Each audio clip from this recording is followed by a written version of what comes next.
In this second arc in the monstrous list of Mario Kart Wii unlockables, vehicles will be all the talk for this week. Much like with the unlockable characters, the criteria for unlocking additional vehicles will fall on either completing a cup under a certain cubic centimeter class, setting up a lap time for a different amount of tracks and time trials, unlocking expert staff ghosts in time trials, or obtaining star rankings for a group of select Grand Prix. The Piranha Prowler, Super Blooper, Zip Zip, Shooting Star, Day Tripper, Honeycoop, Blue Falcon, Jet Bubble, Dolphin Dasher, Phantom, and Quacker are all vehicles that are unlocked through obtaining a trophy through their respective cups. For unlockable vehicles that involve time trials, the Magic Cruiser, Tiny Titan, Sphere, and Sprinter are given out to the player after meeting these conditions. Rounding out the last of Mario Kart Wii's unlockables are the Cheap Charger, Sneakster, and the Jet Setter, all in which you need a star ranking or higher from these respective Grand Prix.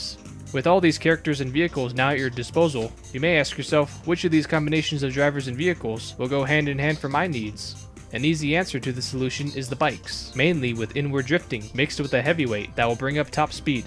The heavyweight Flame Runner answers to both of these valuable traits, and pairing it with the right character will make the bike run even better.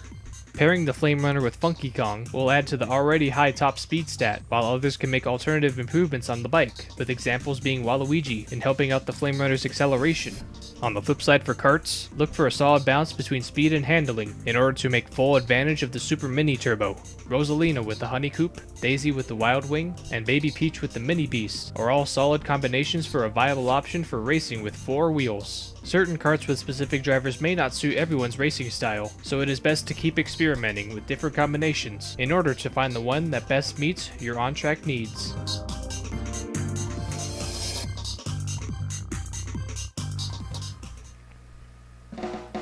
Mario Kart. Could have been Luigi. Yes, it could have been Luigi. But you know what, they went with Mario. Hello everybody, this is Nintendo 14. Welcome back to the year of Mario Kart. In the last part, we raced in the Banana Cup, went over some trivia for this game with John and Gerald. This part, we shall choose our character, but first, like with the Flower Cup, I did go ahead and unlock a few more stuff. A couple more pieces of the puzzle have been added, but the puzzle itself has yet to be complete. But in the meantime, let's play as Waluigi. And now we're in the second half of the Grand Prix for this game.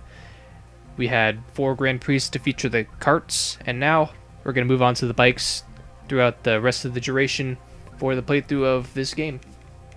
That's what we're going to be doing here. We're going to choose a Sphere, one of the unlockable bikes that you can get, and hands down the fastest bike in the game. You know, being the fact that it's from the heavyweights.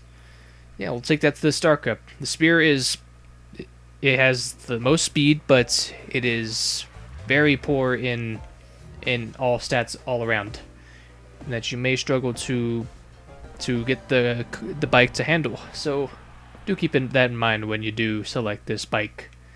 It's a very tricky bike to use, especially if you cannot compensate for its handling. So we're not going to talk about the bike. Here I'm going to be talking about the 5 things I like about Mario Kart Wii.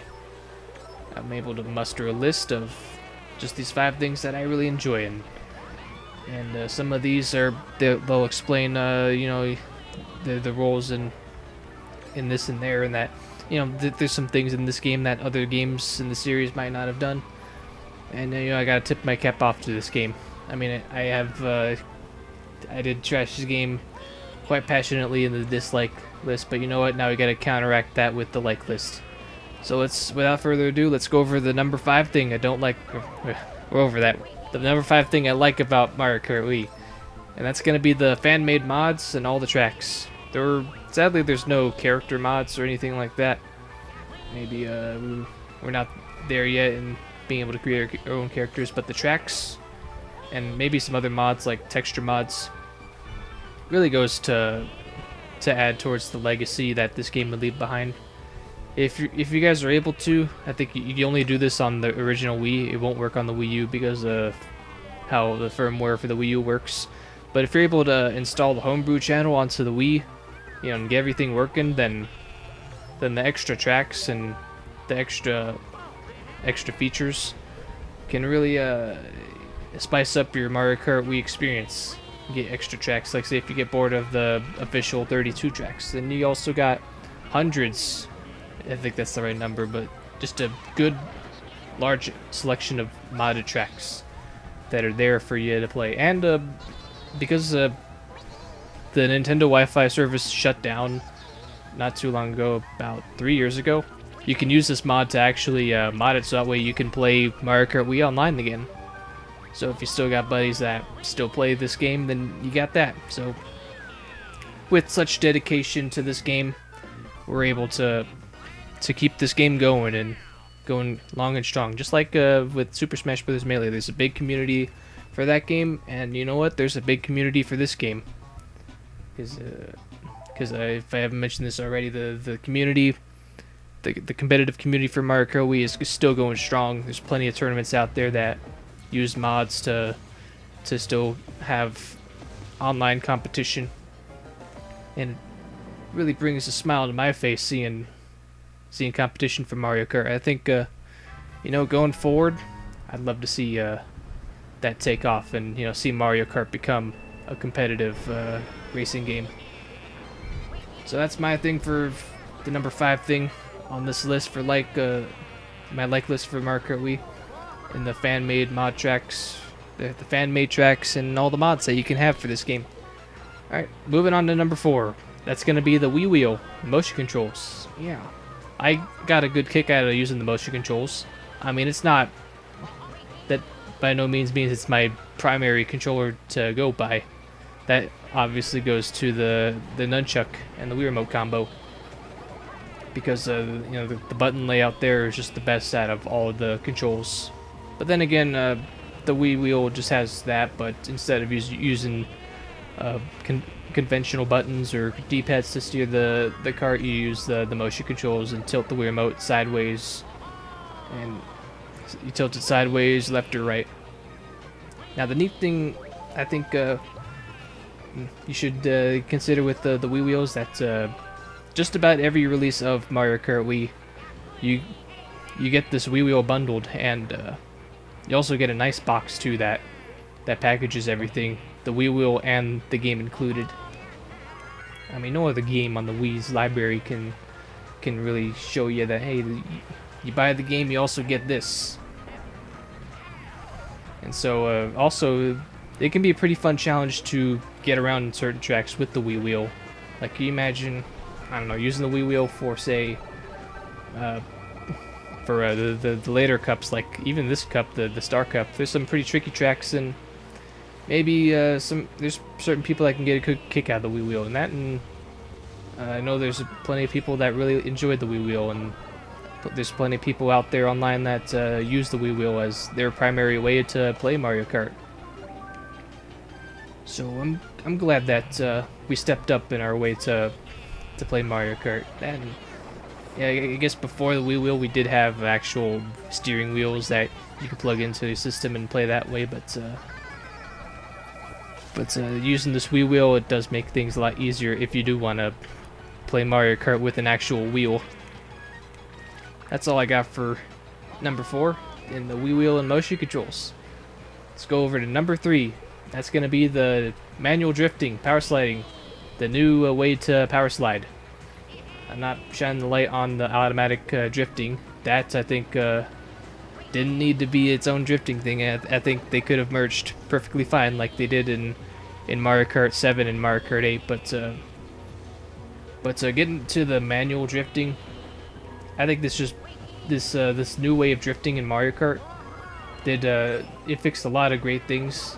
For one, you can't snake back and forth on the track anymore. So that way, things are gonna get too broken now.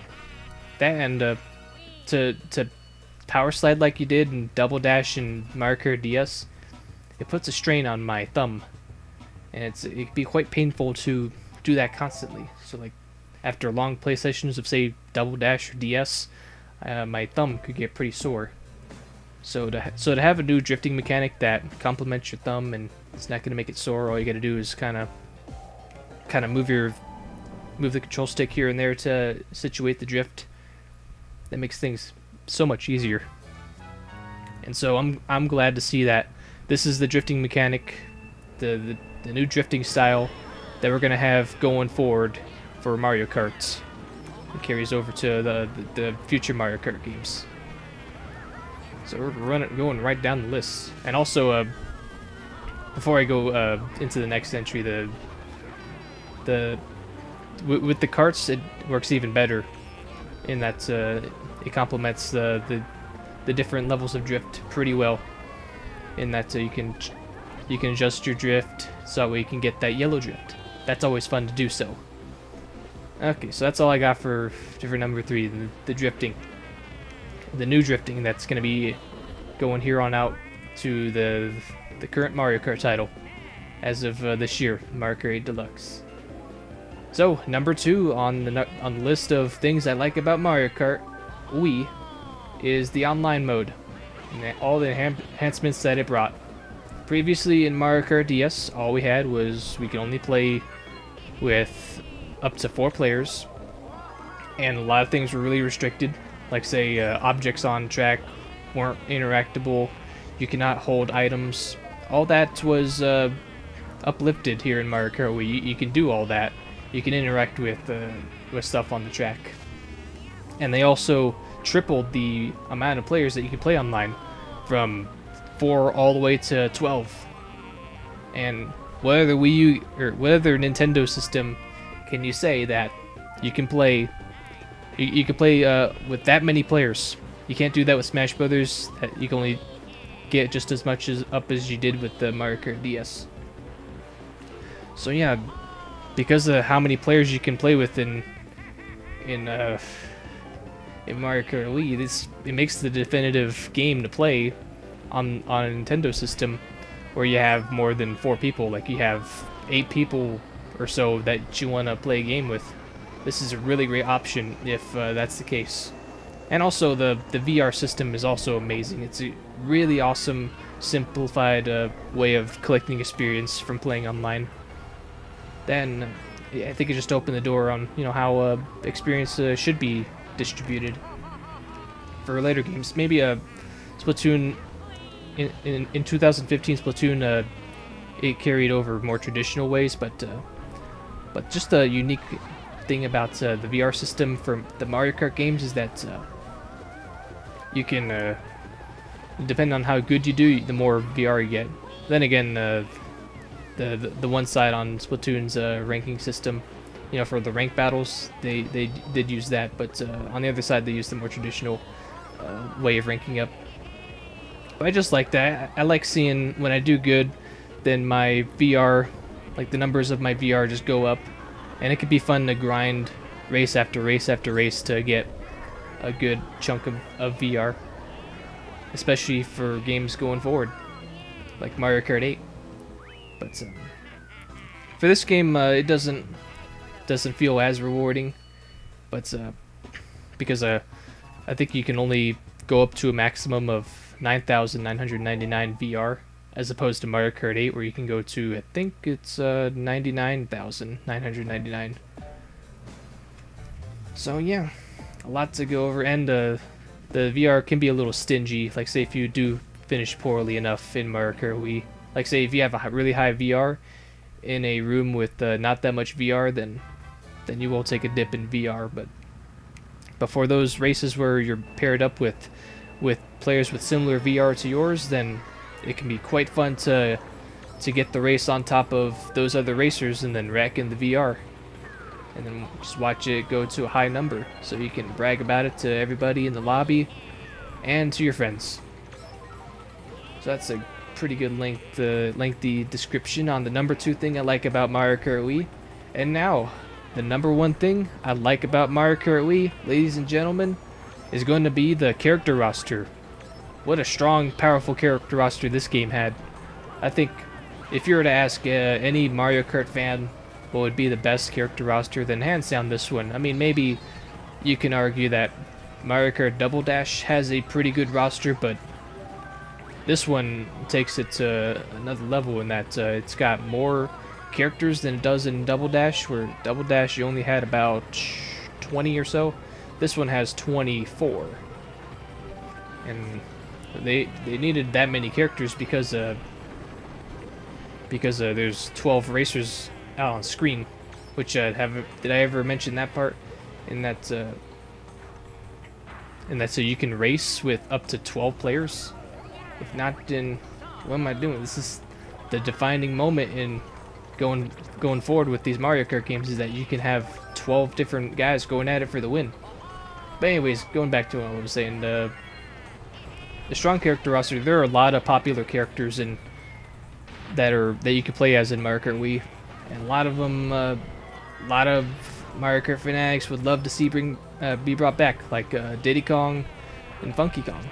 We're already on the right track with bringing back Bowser Jr., Dry Bones, and King Boo in Mario Kart 8 Deluxe. Now we just need to keep it going, whether it be any possible DLC for Mario Kart 8 Deluxe or for Mario Kart 9 in a few years down the road.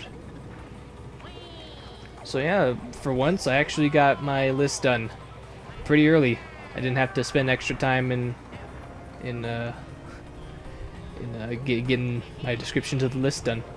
So I guess now I need to explain myself with this gameplay. You can really see, especially during the Maple Treeway, that I am struggling. Like this bike, the spear, is quite a handful, and I struggled all Grand Prix long with the handling. Like you see, I can't even make the drift stick, and that I have to stop and brake, and then at a stop just use the A and B button to drift in place so I can direct myself into the right path. So yeah, I think the spear would have worked as a much better bike. Like say if you use it in the shell or banana, or not, or in the shell or mushroom cup, because in these later cups that have a lot more sharp turns, then it might not do you as well. So you could do that, or maybe make better use of the characters you play as, because all these characters do have their own special stats. Each one of them will give a special flavor to the bikes or carts that you use. So anyways, I think for the special stats for each characters, you can look that up online. Funky Kong, which we'll be playing as in the next part this Thursday, he's got all the best stats that give all the speed and whatnot, all the good speed to whatever kart you choose. So Funky Kong can easily be the best character that you can play as in that department. So that's all the commentary I've got for this video. Tune in this Thursday as we're going to be racing through the Leaf Cup, and we're going over the trivia for what I like to call this game's counterpart, the trivia for Mario Kart Double Dash. This should be the last time I have a doubleheader trivia for a playthrough for a Mario Kart game. Afterwards, we should be caught up, and for the next game, we only have one set of trivia to go over, from Mario Kart 7 and onwards. So that's gonna do her. See you guys this Tuesday for the Leaf Cup.